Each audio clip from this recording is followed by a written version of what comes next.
and welcome to another edition of MBL Timeout podcast with your host, Serp. It's been almost 2 weeks now since the last podcast. I guess I've been slipping just a little bit. All good. It was January 31st, actually, and I think we were just getting out of the draft and maybe possibly into, I think, a couple of weeks into the preseason. We are already in 16 days in week 11 of the regular season going into week 12.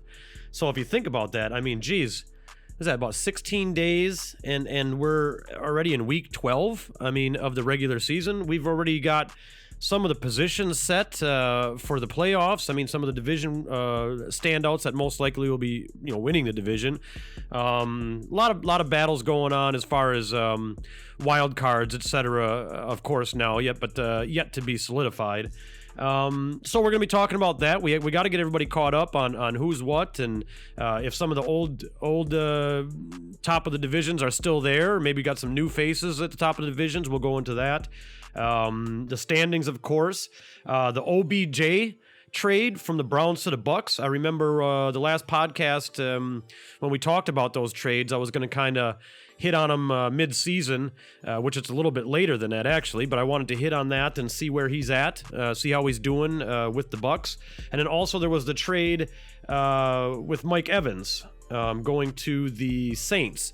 So we're going to kind of take a look at where Mike Evans was to it. And again, one of the podcasts I did previously, I kind of wanted to see where those two receivers would be as far as, stats, how they're doing, etc., with their new teams. And then we'll take a look at some of the breakout players, quarterbacks, probably some old faces there, maybe some new ones. I know, of course, Mahomes is up there. I'm sure Deshaun Watson is up there. I think Greer is up there, but we'll go into that a little bit, as well as, a couple of the running backs, the ones that are been getting a lot of attempts. I think some of them are at 150, 170 attempts already. Go into that. A couple of the cornerbacks and maybe some of the sack monsters at this point in the season. So got quite a bit going on for this show. I mean, just because the podcast, the last one was 16 days ago.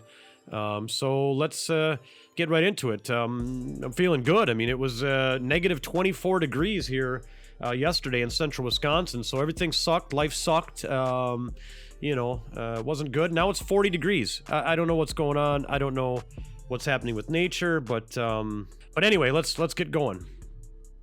And just a reminder, if you want to follow along, I have about 40,000 tabs open on my computer here, and they all are from daddyleagues.com/MBL. Follow along with all the statistics and everything I'm going over if you'd like. Or you could check out the Madden Bomber League at 365.maddenbomberleague.com, and give me a follow on Twitter at podcastmbl. Okay, so what do we got here as far as standings? So as of right now, the playoff picture would be, and I'll start with AFC first, just because I'm NFC, and so that means they're the best. So AFC playoff race, well, who do we got going on there? Number one, New England Patriots, super big surprise. Baltimore Ravens, Kansas City Chiefs, Tennessee Titans, the Bengals, the Jets, with the Bengals and the Jets being kind of, looking for a wild card there. So let's start with AFC East. So New England Patriots, 8-1. With the New York Jets behind them at 6-3, Miami Dolphins at 6-4. So, what do we got left here? Going into week 12, we got 5 weeks left-ish. The Jets, Dolphins, I don't really see them overtaking the Patriots, but, at least we got somewhat of a race going on there in the AFC East. But I predict, we're talking 80, like 89, 0.831% Patriots take it. And the phone's ringing, so that kind of blows. I guess that's what happens when you do the podcast in one of your accounting and tax offices, but no problem. Either you're going to hear this or I'm going to cut it out, so you'll be able to tell how much of a lazy POS I am.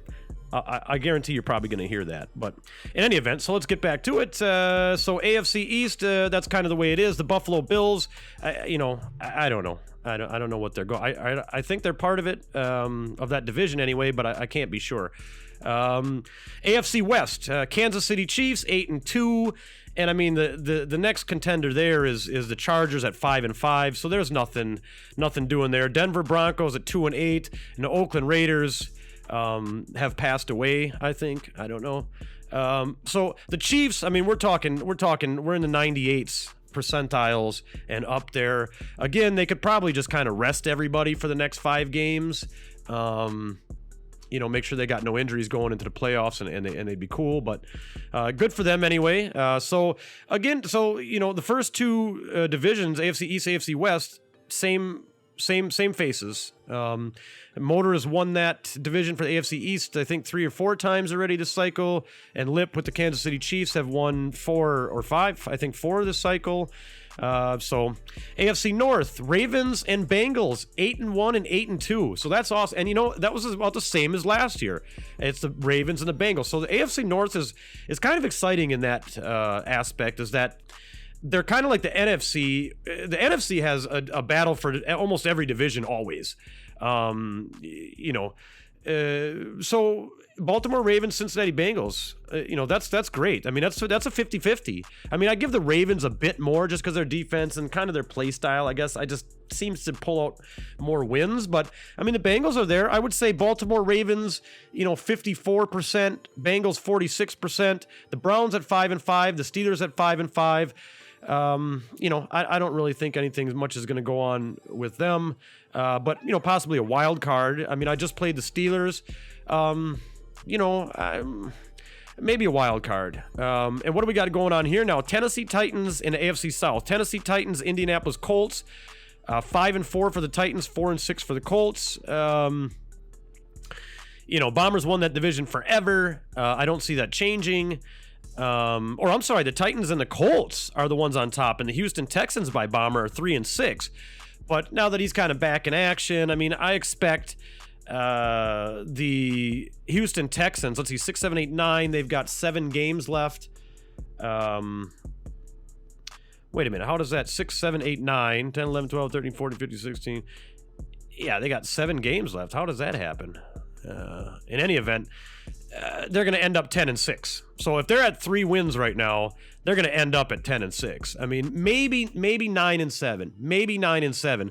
I don't think the Titans and the Colts make it that far. I think the Houston Texans go from 3-6 to winning the division by the end of this season.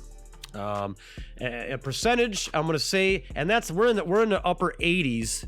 For the percentage of that happening. Jacksonville Jaguars, they're not even really in anything.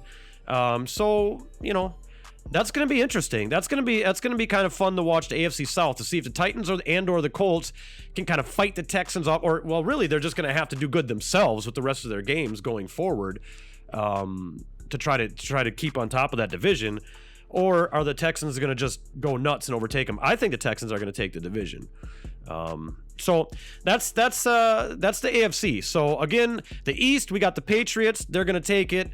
AFC West, I predict the Chiefs to take it. AFC North, the Ravens, but not by a lot. I think the Bengals are going to be right on their heels, but I think the Ravens will take it, with the Bengals getting in with a wild card. And the Texans are going to take the South. So that is the AFC picture so far. So let's move over to NFC. I know I got a lot to cover, so I got to kind of speed it up here a little bit. I got a whole bunch of C4 pre-workout in me still left over from the gym, so, it might be able to do it, I think. So let's start with the NFC East. We got the Redskins at 6-4, the Cowboys at 5-4, and the Giants at 4-6. And then the Eagles are at 1-9. They're not really doing anything. So, same as last year again with the Redskins and the Cowboys and the Giants. Same thing with that division. Now, I think the Redskins will take it. I think the Cowboys have a pretty good chance. The Giants, I don't think so. So I'm gonna say, we're gonna say, high 50s for the Redskins, high 40s percentage for the Cowboys, and that should be about it for that. But that's gonna be interesting. The NFC is always so close. NFC West, of course, I'm part of with the Rams. We got the Seahawks at 7-3, the Rams at 5-5, the Cardinals at 5-5, and the Niners at 1-9. Now, I predict, obviously, the Seahawks are going to take it. They have for 3 or 4 seasons now this cycle. I'm going to try to get in on a wild card. I'm just not very consistent. So who knows? The Cardinals, something's just going on with them. I think people are figuring out the Murray to Kirk thing. You guard Kirk, and it's makes it a lot rougher for him. So I don't know. It's going to be a battle. I don't know if one of us are going to get the if either myself with the Rams or the Arizona Cardinals might get a wild card. I don't know. The overall picture for the NFC right now would be the Panthers, the Vikings, the Seahawks, the Cowboys, and then the Falcons and the Rams looking for a wild card with the Cardinals, Buccaneers, Bears, and Redskins on the bubble. Now I guess I would put the Redskins in over the Cowboys for the divisional spot, but Daddy League says otherwise, and we'll just go with that for now. But NFC West, I think, is going to be the Seahawks again, but I'm going to do everything in my power to try to against that. I mean, I was thinking, and I have to check Twitter, and if you check out the MBL Bleacher Report Twitter page, it's amazing. I mean, every single thing that happens in the MBL goes through that Bleacher Report team. They're amazing, and I could have swore that the quarterback, Russell Wilson, for the Seahawks got injured. Now, I mean, I hope he, not to be a hater, but obviously I'm in that division. I mean, if he's injured, I'm not, going to shed any tears about it. So I just hope it's for a long time. But so NFC South, Carolina Panthers, Atlanta Falcons, 8-1 and 8-2 respectively. So Falcons or Panthers? I always go with Panthers, and I think I was right most of the time. So I'm going to go with Panthers, and again, Panthers high 50s, Falcons high 40 percentage as far as going to take the division. The Buccaneers are 6-4. I don't think they're going to go much further. The Saints are no good. So that's kind of the picture for the NFC. So I guess I'm saying for NFC, Redskins, Seahawks,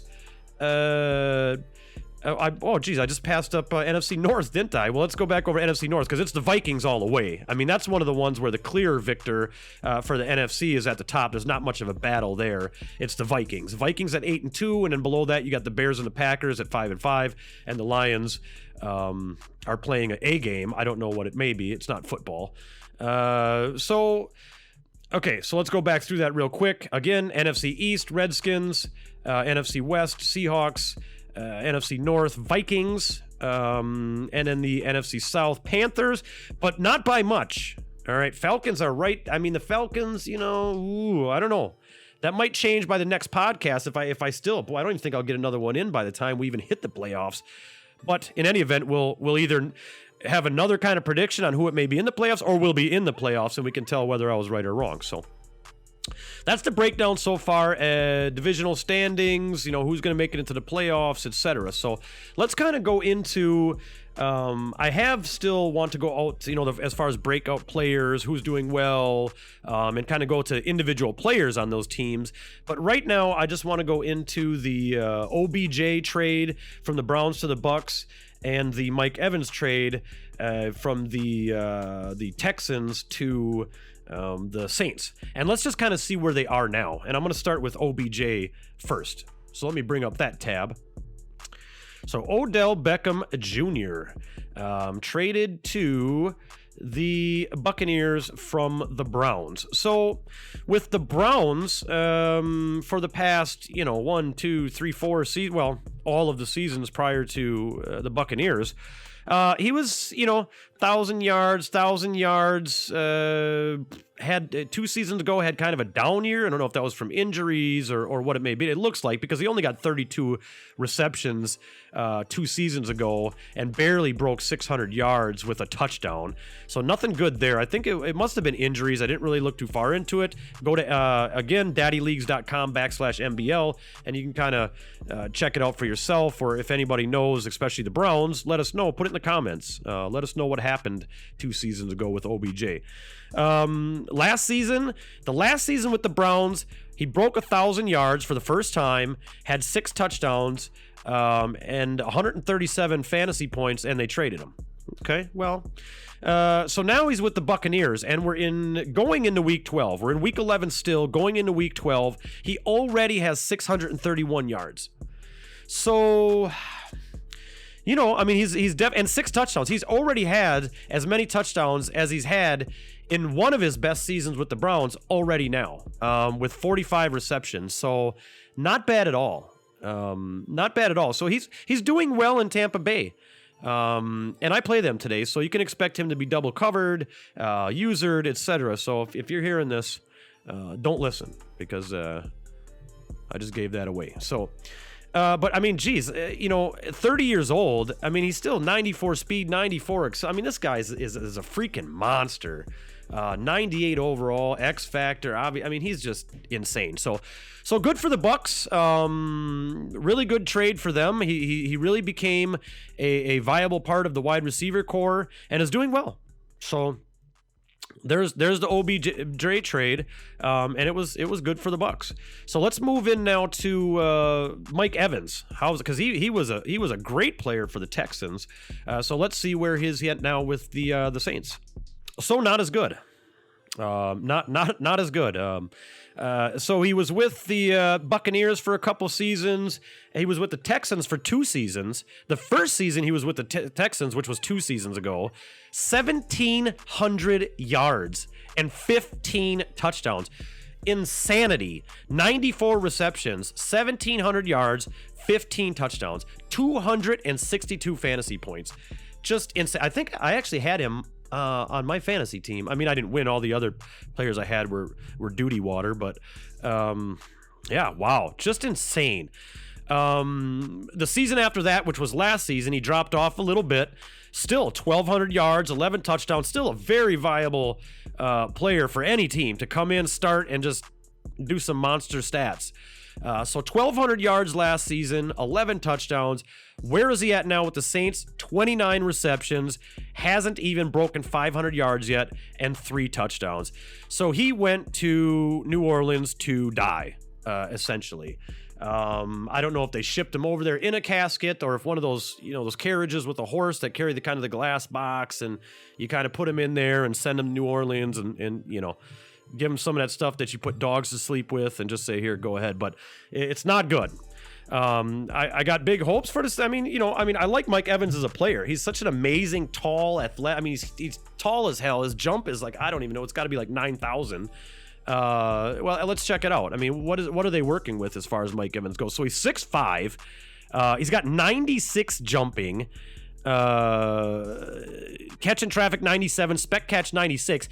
This guy in the red zone, you would figure, would have to get a touchdown at least 80% of red zone visits that you threw to him. I mean, how does he have, either they're not making it to the red zone very much, because he's not really a break. I mean, he's got 90 speed, 92 excel. I mean, he's 30 years old. He's not the fastest, most athletic. Well, he's all right athletically, but just, he's not compared with the other, top tier X factor wide receivers. He's not like the most agile or athletic or speedy, but I mean, you get this guy in the red zone, he's coming away with a touchdown. You're high pointing him in the end zone somewhere, and even 50-50 ball, I mean, he's got to have it. So, I don't know. Again, Saints, put it in the comments. I mean, what's going on? Offensive line bad, maybe. Maybe not using him as you should. But he's just not doing too well in New Orleans. So we were going to cover that. Last time I had the podcast, I said I'd like to kind of see where they were at. So that's where OBJ and Mike Evans are at this time. So let's get into some of the breakout star players now. See if we got some new names, maybe some old names as far as who's doing well individually. So we'll start with quarterbacks. Captains and leaders of the team. I might as well go with them start first. I mean, we've got, obviously, Patrick Mahomes. Where is he at now as opposed to last year? Well, last year he did, almost 5,500 yards. 5,500 yards, 57 touchdowns, and only 17 interceptions last year with a rating of 140.4. Where's he at this year compared? Well, he's at the top of the list again with 3,000 yards, again in week 12, 29 touchdowns, and only 10 interceptions. So it seems as if he's about the same, maybe a little bit less. I think maybe a little less production. But absolutely still top tier. 137.7 rating. Nothing wrong with this guy. He's going to lead this team all the way to the end of the cycle, and there's going to be no issues with that, especially at 27 years old. I mean, he's making close to $50 million a year. I think it's 42.41 million. And that was a brand new, and he just signed that. I think that's a 6-year contract. Must have just re-signed. So yeah, the guy's insane. So that's Patrick Mahomes. We don't really go too much into that. We already know as of last year, he was my pick for MVP, which he did win the MVP. So let's get into, now we've got the Bengals, and Will Grier has been kind of showing what he's about. I like Will Grier. I think he's good. I mean, I wanted to trade for him a couple of seasons ago, but the Bengals and trades, I mean, we all know about that. You can talk amongst yourselves. Maybe let's put a 1 through 5 trading with the Bengals in the comments. We'll see how many people we get to rate the Bengals trades. But in any event, so last year 4,300 yards. So good production, not bad. 34 touchdowns, okay, but 24 interceptions. See, so that's where he's got 107.4 rating. I mean, that's not too bad. His 66% pass completion. So, he's using the hell out of the guy, which is great. I mean, and it's converting into yards, but he's just got to be a little more consistent, a little more efficient. Get rid of some of those interceptions. Maybe I don't know if it's the O-line. I know plays a lot of parts. I mean, because you get pressure. I mean, instantaneously on playing a lot of these teams with these good defenses. It's insane. But he's still a very good player, and I could see him probably sticking with the Bengals for quite some time. I mean, the guy's only 28 years old. He's still got 3 years left on his contract, and they're only paying him $16 a year. So not a bad contract. Not bad stats. I mean, his throw power is kind of duty. His short accuracy is duty. So, I don't know. Maybe they do move away from Grier. I mean, it depends on this season. He's got 2,700 yards right now, 24 touchdowns, and only 5 interceptions.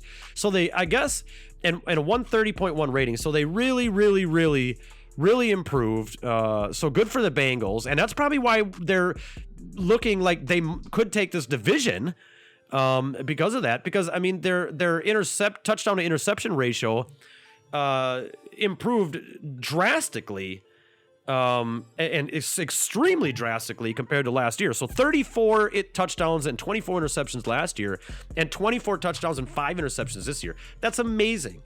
So good on the Bengals, but still, let's rip them apart with trade ratings, because that's fun. That's funny to me. I enjoy that. So who do we got? Another quarterback up here.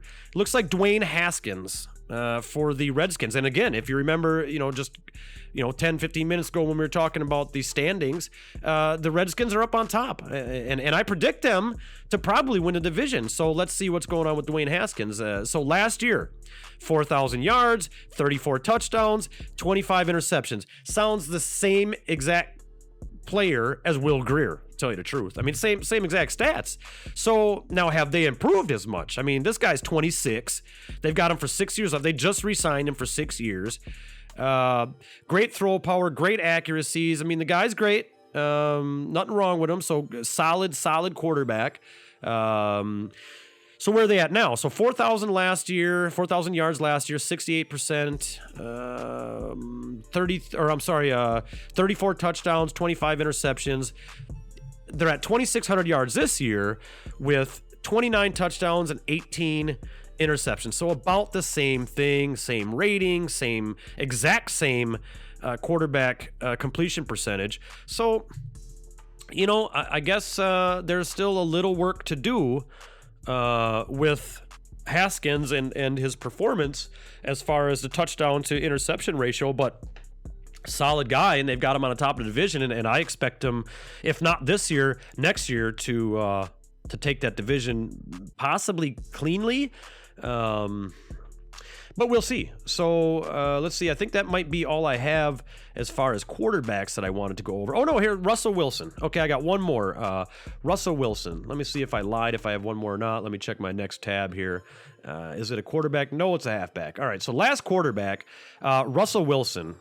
Now, I can't see if he's injured or not yet. I guess I could look somewhere. I don't see the little injured marker next to his name, which I don't like. But let's check him out. So last year, 3,594 yards, 72% completion rating. So not a bad completion rating. 33 touchdowns, 23 interceptions. Again, it's like the middle of the road. I won't even say middle of the road teams. I guess I'll say kind of upper middle of the road, because I mean they're on top of their divisions. You know, we're talking about the Bengals, we're talking about the Redskins, we're talking about the Seahawks.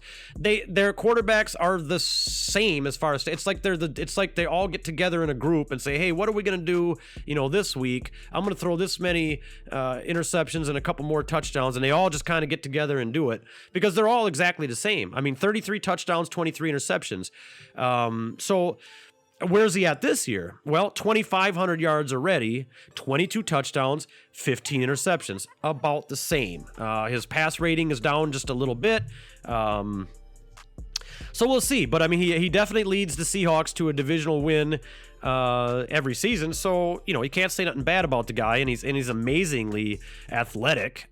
He's got his throw power's going down a little bit. I mean, he's 34. He's not going to be here very long. I mean, I think he's got one more season in him, maybe after this. If not, the Seahawks are going to be looking for someone new. So it's going to be, by the end of this cycle, it'll be interesting because the Seahawks are going to have to go somewhere else. Now, you know, he could stay till 36, 37. I mean, who knows? I mean, I think Aaron Rodgers is 80 something. I don't know. But you know, good on Russell Wilson anyway. I mean, he's 34 years old and he's still doing what he's got to do. I mean, they could clean up again. The touchdown interception ratio could be cleaned up a little bit. You know, the percentages maybe up to maybe around 74, 75 quarterback completion percentage, but still a really solid quarterback. So that's who we got kind of on the top of the, you know, of the quarterback list for MBL. So I'm going to move directly into halfbacks. And I think I only have two of them that I really wanted to go over just because, you know, time limitations, plus they're the ones that are getting like just hundreds and hundreds of attempts so far, whereas the other halfbacks are doing well, but they just don't have enough attempts. So I really like to see these ones, since these halfbacks, the two that I'm going to go over, are just pounding attempts into people. So number one, and it's kind of I don't know if it's a surprise or not a surprise, but because it's with the Lions, and the Lions are doing so poorly in their division, is Melvin Gordon. 30 years old, 92 speed, 90 excel. You know, still great at, I mean, 96 juke moves. I mean, the guy's, you know, he's got first one free, you know, X factor. The guy's great. So where's he at this year? This year, so he was with the Chargers. So he came to the Lions this year. He was with the Chargers, obviously. We all know where he came from. He was doing not too good. He had one good year about 4 seasons ago with the Chargers where he just barely 996 yards, so almost made 1,000, and had like 8 touchdowns. So, you know, not a bad year, good year. And then he just went downhill. I mean, the next season after that was 600 yards, 7 touchdowns. Next season after that, which was last season, 500 yards and 4 touchdowns. Just, you know, just terrible. So Chargers, put it in the comments. What happened with the guy? I don't know. Could be injuries. I mean, halfbacks love to get injured.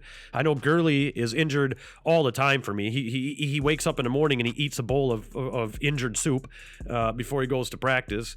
So the Lions right now, 945 yards. 945 yards in week 11 and 9 touchdowns. So that tells me, you know, with their record being bad, good on Melvin Gordon, great for him, but it looks like they're just slamming Melvin Gordon down everyone's face because, yeah, he's good, but number 2, their pass game is just not the best, so it's kind of one-dimensional. But that does say a little bit more about Melvin Gordon even then, because I mean, if you're one-dimensional and you're just running, people are going to key in on it and say, okay, well, this guy's running all the time. Let me sit in the bear. Let me sit in, 4-3, even or something like that, and just blitz the hell out of, run blitz them and fill up all the gaps. And the guy is still got 945 yards, 5.5 average per carry, and 9 touchdowns. So, and 149 fantasy points with 172 attempts. So, I mean, that's good on him. I mean, he's still got a little juice. He's 30 years old and he's still got the juice. So, good for you, Melvin Gordon. Next halfback, Saquon Barkley, obviously, we have to talk about. I mean, 26-year-old Saquon, still his abilities are still insane. I mean, 93 speed, 94 excel, everything is 99. I mean, the guy's just crazy. He's got the first one free and evasive, backfield mismatch. So what's going on with him this year? Well, he's been with the Giants the entire time. He's been in the MBL for this cycle anyway. His best season was 4 seasons ago. He had 242 attempts and 1,600 yards with 17 touchdowns. That was crazy. I think that was a record. I'm not really sure. I think all the records are on 365.maddenbomberleague.com. I think you can really check out a lot of the records there. So if you wanted to kind of look into that. Last year, he had 236 attempts and 1,200 yards, 15 touchdowns. So he's been consistently good. So there's really nothing bad to say about him.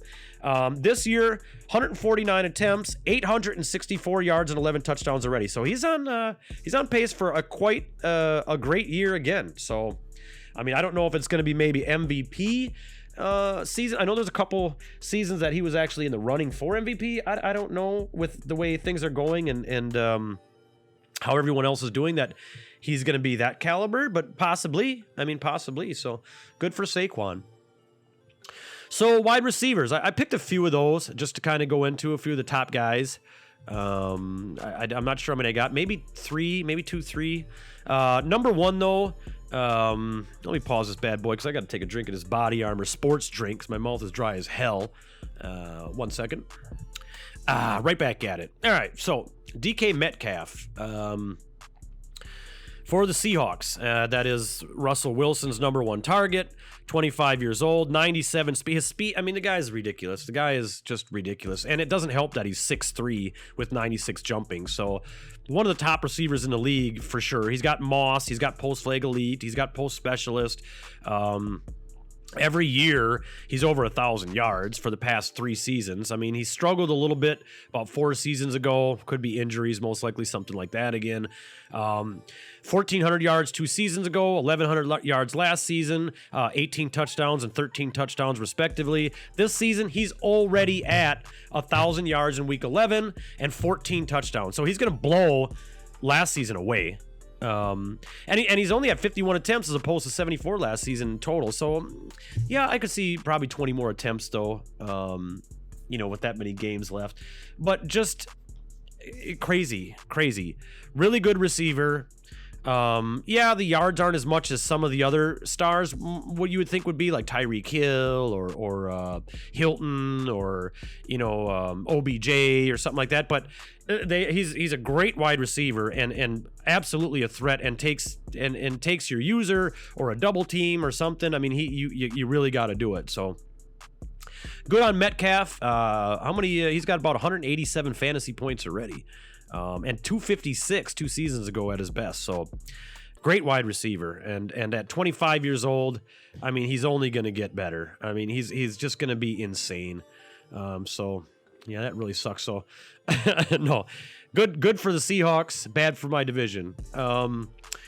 What do we got here next? Tyreek Hill. You knew he had to be in there. 29 years old, 99 speed, 99 acceleration, 99 hamburger eating, 99 bathroom toilet sitting. I mean, the guy's just, you pick whatever it is, and he's at 99 crayon, wax melting, candle making. I mean, the guy's insane. So been with the Chiefs the whole entire time. Last year broke 2,000 yards. The year before that broke 2,000 yards. Both over 20 touchdowns. Right now, he's at 948 yards only with 10 touchdowns. What happened to Tyreek Hill? Injuries? I think so. I think he is injured.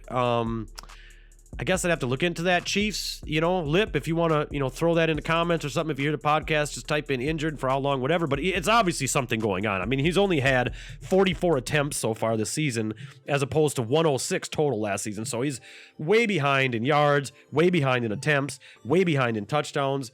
So just a bad year for him, whatever it may be. Most likely injuries. I mean, that's kind of the... what would make sense, but still, I mean, 29 years old and amazing. He's a freak. He's the number one wide receiver in the league, hands down. 100% to me, 100%. 99.995 because I don't like to go hundreds. You know what I'm saying? But amazing wide receiver. Nothing's going to change there. So where are we at now? It looks like we're going to go defensive. I think I've got a few cornerbacks here. And yeah, I'm going to shamelessly plug my guy. As one of them, just because he's up there on top this year in his sophomore year. So I just have two. I have two, and I'll start with mine, and that's Kenny Knighton. Second year, 6 foot, 94 speed, 93 excel, 92 man. Just got his X factor, got the shutdown corner. He's got tip drill. He's been doing really, really well. Last year, he had a forced fumble. He had 4 interceptions, 33 tackles. It was kind of his, it was his rookie year. He played very well. This year, he's already got 8 interceptions and 2 touchdowns, and 24 tackles. So he's gonna hit double digits in interceptions. And he's how old is he now? He's 23. I mean, so for the rest of the cycle, how many ever get? I hope we got 4 seasons or so. And the way we're going, I could see 4. I think. I mean, I guess I haven't really thought about it in depth, so I'm just kind of going off the top of my head as far as how many seasons we might have left with Madden 20, but maybe 4 or so. I mean, I'd love to play some more with this guy. Either if I lose, at least I got a star, a bright spot on my team and my defense with Kenny Knighton. So really good job for him. Shout out to him. And the other guy I got is Kendall Fuller, cornerback, 28 years old for the Chiefs. 91 speed, 92 excel, 92 zone, 93 man. Last year he had 9 interceptions, 31 tackles. In a tackle game, he's down a bit, but I mean he's already double digits for interceptions. So 10 interceptions. So it looks like him, Knighton, and there's a couple other cornerbacks. Now there's a couple, I think Buda Baker, as far as safeties, there's a secondary. I mean, there's a lot of great secondary players, but as far as cornerbacks go, I got Fulton and Knighton are up there at the top. I think Slay is doing good, and some of those regular names there, but that's what I got for cornerbacks. And again, just with time constraints, I'm already about 37 minutes here. I knew I had a lot to get into, but so I could only pick a few. I wish I could have had a lot more because I really like going in and seeing how these guys are doing individually. So let's just talk about some defensive line now. I mean, those are the guys getting the sacks. I think I've got 1, I got 2. Do I have more than 2? I think I just picked 2 of the defensive line. No, I got 3, possibly 4. So let's start out, obviously, Myles Garrett for the Browns. 27 years old, monster. It's ridiculous. Last year, he had 28 sacks the entire year, 2 forced fumbles. This year, week 11, he's already got 22. He already has 22 sacks in week 11, so good on the Browns. So just some names, as far as defensive is going. Myles Garrett is a name for defense. And then right behind him, if not neck and neck with him, we got Tack McKinley for the Falcons. Last year, 24 sacks. This year, already 21. So he's going to surpass that. 2 years ago, the guy had 36. I mean, so is he going? Did he kind of hit his peak and then go down? If you're going to hit your peak, do it in your room. 24 sacks last year, down from 36 the year before. 21 already this year though. So he's gonna bring them numbers up again. He's gonna up those numbers. 2 forced fumbles. So maybe last year he just kind of, who can keep 36 sacks a year steady on pace? I don't think anybody can really do that consistently. So, still really good. Still really good guy. 27 years old. He's going to be solid for, a couple more seasons to come for sure. And then we got Chase Winovich. So, for the Patriots, another name that's kind of always up there. 27 years old again. Last year, 28 sacks. The year before that, 18, 20 before that. So last year was his best year with the Patriots. Well, he's been with the Patriots the whole entire time, but last year was his best year. And he's at 19 already. So, I think he's going to stay consistently around that high 20 number. Maybe does he start dropping off maybe after next year and year after? I don't know. I mean, he's going to be 28, 29. I don't think so. I think he's going to be good for another couple of seasons and start and keep pumping out those numbers same as he has. So I got one more, and that's DeMarcus Lawrence, because he came from the Cowboys last year in a trade to the Bengals. So for the Cowboys, he was doing, 27 sacks, 28 sacks the first couple of seasons. Then 2 seasons ago was 20. Last season was 19. So he's kind of steadily been going down. Now he hit the Bengals and he's already at 18. So he's already at the sacks pretty much he had last season with the Cowboys, and it's only week 11. So another good thing for the Bengals. So, the Bengals are, I think this trade. Again, I know when I spoke about it, when I went over my Trape or No Trape segment a couple podcasts ago, I said that the Bengals getting DeMarcus Lawrence was going to be a big thing, and that I think they actually kind of trizaped the Cowboys, not full Trape, but if you got the joystick and you're kind of not pushing it all the way forward, but you just give it that little nudge because you want to walk instead of run in a game. That's how much they traped them. But good for the Bengals. Good for the Bengals. So. It looks like that's about all I got. Kind of running way over as far as the time I really wanted to, because I know you guys, who's going to listen to me talk for 40-some minutes? But for those that do, you guys are the true soldiers. Again, check us out at 365maddenbomberleague.com or daddyleagues.com/MBL. Give me a follow at podcast MBL if you want to on Twitter. That's been my time with MBL Timeout Podcasts. It's Serp. Talk at you later.